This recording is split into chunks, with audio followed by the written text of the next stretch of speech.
বিপ্লব কি হয়েছে আসলে এই 5ই আগস্ট? আমি তো সচিবালয়ে কোনো জায়গায় দেখতে পাই না যে অফিসারদের মধ্যে কোনো মানসিক পরিবর্তন হয়েছে। সরি টু সে, আমার মন্ত্রণালয়ের কথা বলি। আমি মন্ত্রণালয়ে যোগদান করার পরে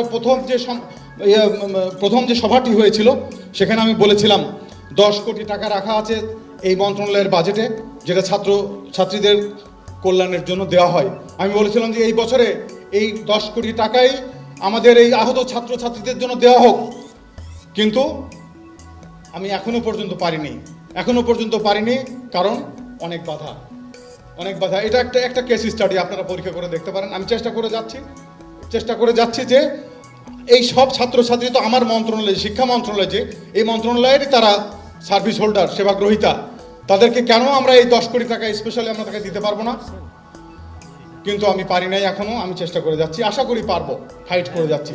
কাজেই আমি আমার কথা বাড়াবো না। আমার সংস্কার প্রশ্নে একটা কথা শুধু বলতে চাই যে আমরা দেখেছি যতবার সংস্কার হয়েছে ততবার বিসিএস প্রশাসন ক্যাডার দুর্বল হয়েছে, যতবার সংস্কার হয়েছে ততবার দুর্বল হয়েছে।